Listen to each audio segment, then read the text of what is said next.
नमस्ते दोस्तों, मैं हूं डॉक्टर देवेंद्र धवन और आज हम डिस्कशन कर रहे हैं भारत में जो किसानों की स्थिति है उस पर। क्योंकि भारत में आजादी से पहले भी, अंग्रेजी शासनकाल में और आजादी के बाद भी सबसे खराब जो आर्थिक स्थिति में रहे हैं वो भारत के किसान ही रहे हैं। किसान अन्नदाता होता है लेकिन उसकी स्थिति भारत में सबसे खराब रही है।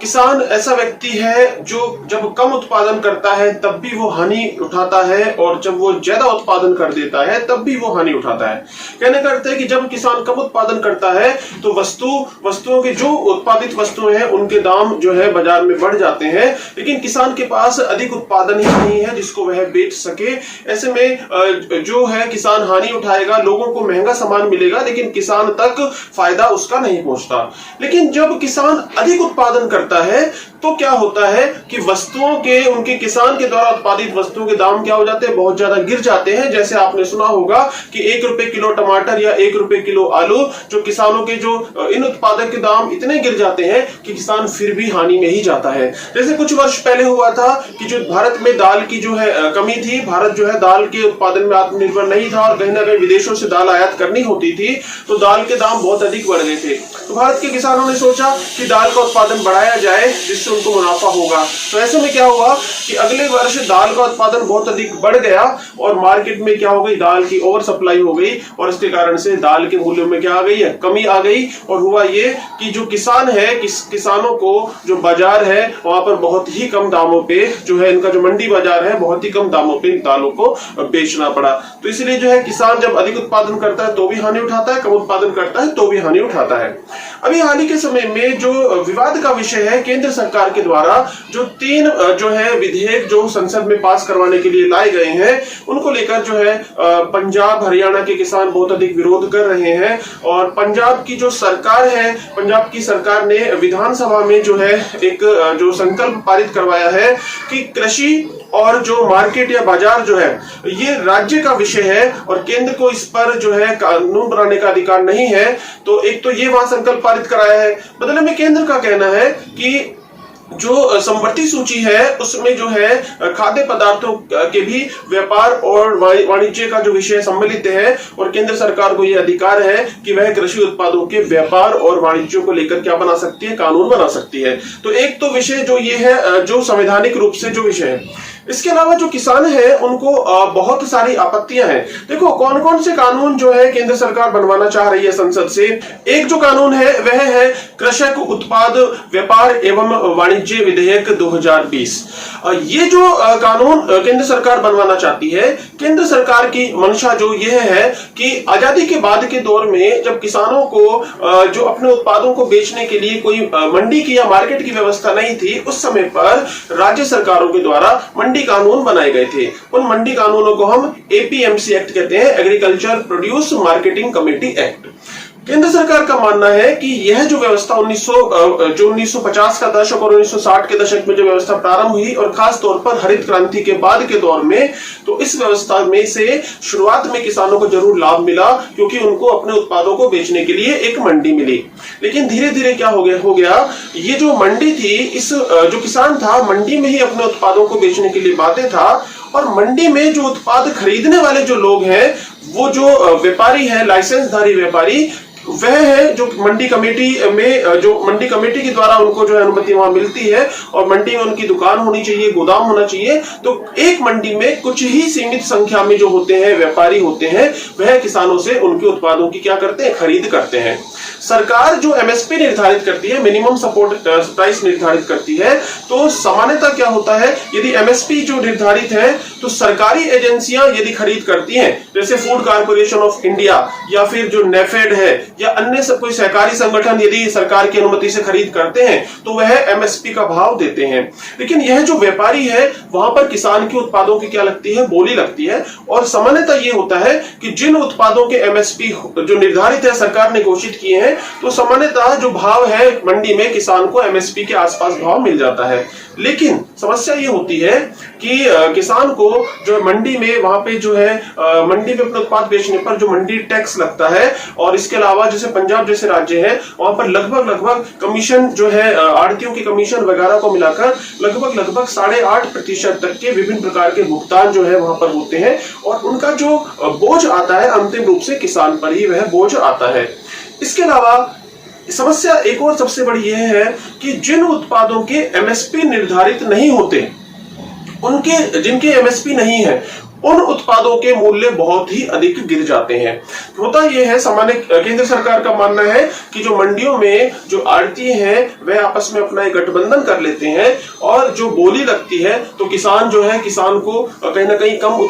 कम जो है मूल्य वहां पर ऑफर किए जाते हैं। तो केंद्र सरकार ये चाहती है कि ये जो कुछ ही सीमित संख्या में जो खरीदार हैं, इस संख्या को बहुत अधिक बढ़ा दिया जाए कि खरीदार वाली साइड पर जहां पे जो खरीदार करेंगे, जो खरीदारी करेंगे किसानों से, उस साइड पर बहुत सारे लोग हों। यदि बहुत सारे लोग वहां पर होंगे, जो ट्रेडर होंगे, जो खरीदार बहुत सारे होंगे, तो इससे क्या होगा, किसान को अपने उत्पाद का क्या मिल पाएगा, अच्छे से अच्छा मूल्य मिल पाएगा। यहां तक कि यदि उत्पादों की गुणवत्ता अच्छी है तो एमएसपी यदि घोषित है तो एमएसपी से भी अधिक मूल्य किसानों को मिल सकता है, और जिन वस्तुओं का एमएसपी घोषित नहीं है उनके मूल्यों में भी ज्यादा गिरावट वहां पर नहीं देखने को मिलेगी, क्योंकि खरीदार बहुत सारे होंगे। फिलहाल केंद्र का मानना है कि फिलहाल तो लाइसेंस की अनिवार्यता है। यदि कोई किसान जो है यदि अपना उत्पाद बेचता है, और किसान के ऊपर बाध्यता होती है कि मंडी में ही अपना उत्पाद बेचे। लेकिन ये जो नया कानून है, इस कानून के अंतर्गत जो है किसान मंडी के बाहर किसी को भी अपना उत्पाद बेचने के लिए क्या रहेगा, स्वतंत्र रहेगा। कोई भी व्यक्ति जिसके पास सिर्फ पैन कार्ड हो वह एक व्यापारी का काम कर सकता है। तो ऐसे में चूंकि व्यापारियों की संख्या बढ़ जाएगी, वह व्यापारी क्या हो सकता है, कोई सहकारी संगठन हो सकता है, आम व्यक्ति जिसके पास पैन कार्ड है वह हो सकता है, कंपनियां हो सकती हैं, जैसे कि आटा बनाने वाली कंपनी है, बिस्कुट बनाने वाली कंपनी है। ये जो बड़ी बड़ी कंपनियां हैं जो किसानों, जैसे सोयाबीन से तेल बनता है, सोयाबीन से हम अन्य उत्पाद बनते हैं, या ये जो चावल को प्रोसेस करके बेचने वाले। तो सरकार का मानना है कि जब ग्राहक वाली साइड में सीधे जो लोग हैं, जो सीधे किसानों से संपर्क कर पाएंगे, तो किसानों को उनके उत्पाद का अच्छा मूल्य मिलेगा। लेकिन किसानों का यहाँ पर क्या पक्ष है जो हम खासतौर पर विरोध में देख रहे हैं, किसानों का पक्ष ये है कि सरकार धीरे धीरे ये जो एमएसपी की व्यवस्था है, मिनिमम सपोर्ट प्राइस की जो व्यवस्था है, इसको ही खत्म कर देगी, और ये कुछ बड़ी बड़ी कंपनियां क्या कर सकती हैं, ग्राहक के रूप में यही रह जाएंगी। शुरुआत में हो सकता है कि ये किसानों को अधिक मूल्य भी ऑफर करें, लेकिन धीरे धीरे क्या होगा, ये किसानों का शोषण करने लगेंगी। तो बहुत सारी चिंताएं जो है वो किसानों को है। खासतौर पर जो पंजाब की जो सरकार है, पंजाब की सरकार को बहुत अधिक, क्योंकि वहां पर टैक्स ज्यादा है, पंजाब हरियाणा में, अन्य राज्यों में भी टैक्स है, तो इन राज्यों सरकारों को क्या हानि इससे हो रही है, इनको टैक्स की वहां पर हानि होगी। क्योंकि एक बात तो तय है कि यदि मान लिया किसान के सामने विकल्प होगा कि वह मंडी के भीतर जाए या मंडी के बाहर ही सामान बेच सके, यदि मंडी के बाहर उसको मूल्य अच्छा मिल रहा है और उसका टैक्स भी बच रहा है, क्योंकि अंतिम रूप से टैक्स का बोझ जीएसटी के जैसी अंतिम रूप से तो किसान पर ही आता है, तो यदि ऐसे उसका बोझ बच रहा है तो राज्य सरकार को फिर टैक्स की क्या होगी, हानि होगी। इसी तरह से जो आड़ती हैं उनके कमीशन की भी क्या होगी, हानि होगी। और किसानों का भय तो है ही, कहीं ऐसा ना हो कि एमएसपी धीरे धीरे खत्म हो जाए। तो ये जो मुद्दे हैं इस कानून के विषय में है। एक दूसरा और जो कानून है वो जो है कृषक आय आश्वासन और कृषि समझौतों से संबंधित जो कानून जो है 2020 का जो बनाए जाने के लिए संसद में जो पेश किया हुआ है, इस कानून के अंतर्गत सरकार कॉन्ट्रैक्ट फार्मिंग को बढ़ावा देना चाह रही है। कॉन्ट्रैक्ट फार्मिंग से क्या होगा कि जैसे मान लिया कोई चिप्स बनाने वाली कंपनी है, या जैसे चावल का निर्यात करने वाली कंपनी है, और इसके अलावा सोयाबीन का तेल निकालने वाली कंपनी है, ये कंपनियां क्या करेंगी, किसानों से सीधे सीधे समझौते करेंगी। जिस प्रकार से मान लिया कि कोई फर्नीचर की दुकान होती है और हम जो है फर्नीचर वाले से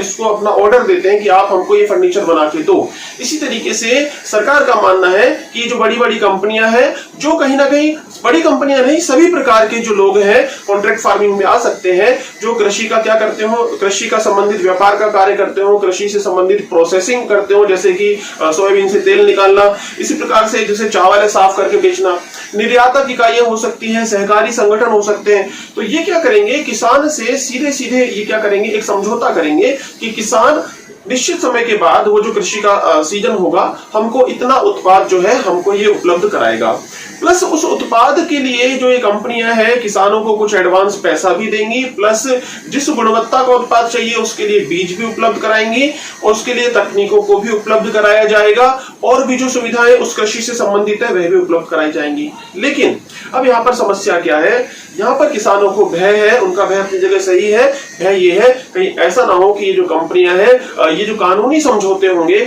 इन कानूनी समझौतों में जो जटिलताएं होंगी, कहीं ऐसा ना हो कि कंपनियां किसानों का ही क्या करने लग जाए, शोषण करने लग जाए। हालांकि केंद्र सरकार कहती है कि किसानों की जमीन बिल्कुल सुरक्षित रहेगी, किसानों के ये समझौते जो होंगे बिल्कुल वो किसानों के हित जो है सुरक्षित रहेंगे यहाँ पर। लेकिन किसानों का भय अपनी जगह पर जायज है और जब तक स्पष्ट रूप से कोई क्लैरिफिकेशन सरकार अच्छे से नहीं देती है या फिर ये जो कानून बनने से पहले और अधिक जो है किसानों के संगठन से चर्चाएं की जाए तो ही बेहतर होगा। क्योंकि यदि मनमाने तरीके से और किसानों के पक्ष को पूरा सुने बगैर ही कानून यदि बना दिए जाते हैं तो कहीं ना कहीं जो है किसानों में क्या जाएगा, अविश्वास का भाव यहाँ पर जाएगा। तो हालांकि यदि हम मोटे रूप से देखें तो कॉन्ट्रैक्ट फार्मिंग से हो सकता है जो कृषि है, कृषि के व्यवसाय को फायदा मिले। क्योंकि देखो आजादी के बाद से लेकर अभी तक किसानों की स्थिति खराब रही है। सरकार भी ये चाहती है कि कहीं ना कहीं कृषि में भी कुछ निवेश हो, कृषि के क्षेत्र में भी निवेश हो और ताकि कहीं ना कहीं किसानों की स्थिति सुधर सके। अन्यथा जो खराब स्थिति चल रही है, सरकारी जो प्रयास हुए आजादी के बाद से लेकर वर्तमान तक, कहीं ना कहीं किसान की स्थिति को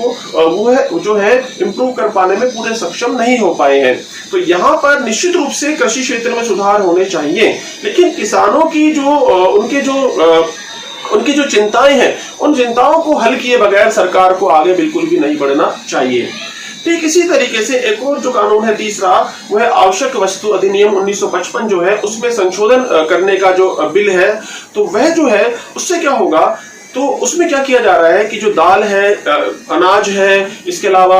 आलू, प्याज, ऐसी जो वस्तुएं हैं जो पहले आवश्यक वस्तु अधिनियम के अंतर्गत ये था कि एक निश्चित सीमा से अधिक जो है इनका भंडारण गोदामों में नहीं कर सकते हैं जो व्यापारी हैं, अब उस लिमिट को हटाया जा रहा है इन कानूनों के द्वारा। हालांकि वहां पर ये जरूर कहा गया कानूनों में कि कुछ ऐसी परिस्थितियां जैसे युद्ध है, अकाल पड़ जाए या कोई दामों में बहुत अधिक बढ़ोतरी अचानक से हो जाए, तो ऐसी अपवाद की परिस्थितियों में जो ये आलू है, प्याज है, दाल चावल है, इनकी स्टॉक लिमिट्स फिर से लगाई जा सकती है। लेकिन कहीं ना कहीं सरकार अभी क्या कर रही है, इनकी स्टॉक लिमिट्स को हटा रही है। इससे क्या होगा, इससे सरकार क्या चाहती है कि जो व्यापारी हैं, ज्यादा से ज्यादा एक तो व्यापारी जो है किसानों से सामान खरीदेंगे,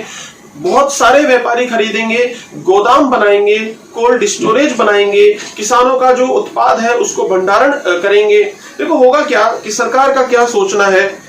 जैसे मान लिया टमाटर है या आलू है, इनकी फसल एक निश्चित समय पर आती है बाजार में और यदि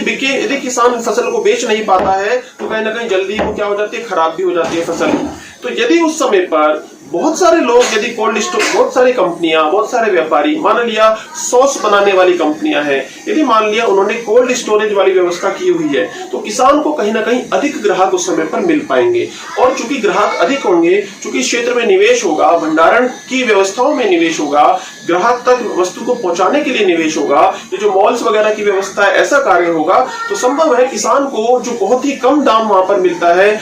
जो टमाटर का, आलू का, प्याज का, जिस समय पर उत्पादन अधिक होता है, 2-2 रुपए, 1-1 रुपए किलो का मूल्य मिलता है और किसान जो है अपनी ट्रांसपोर्टेशन की कॉस्ट, वस्तु को मंडी तक लाने की कॉस्ट भी नहीं निकाल पाता। तो ऐसी स्थिति में संभव है कि किसान को कुछ अधिक मूल्य वहां पर निश्चित रूप से प्राप्त हो पाएंगे। क्योंकि अभी क्या होता है कि ये जो व्यापारी है ये 2 रुपए किलो, 3 रुपए किलो के भाव पे खरीद लेते हैं और बाद में ये जो व्यापारी है यही जो कंपनियों को क्या करते हैं, सॉस बनाने वाली कंपनी है, चिप्स बनाने वाली कंपनी है, इन्हीं कंपनियों को ये उत्पाद महंगा करके बेचते हैं। तो किसान को जितना उसकी जेब में पैसा जाता है उससे 2 गुना से ज्यादा पैसा तो आड़तिया जो बीच में होते हैं, जो मिडिल मैन जो होते हैं, वह कमा लेते हैं। तो सरकार चाहती है कि जितने ज्यादा खरीदार होंगे इस क्षेत्र में और जितने ज्यादा गोदाम बनाने वाले लोग होंगे, जितने ज्यादा फूड प्रोसेसिंग करने वाले होंगे, जितने ज्यादा कोल्ड स्टोरेज बनाने वाले होंगे, तो कहीं ना कहीं किसान के सामने विकल्पों में वृद्धि होगी। और अभी जो किसान के ऊपर जो एक बंधन लगा हुआ है कि नहीं, किसान को तो मंडी में जाकर ही बेचना है और मंडी के बाहर वह नहीं बेच सकता,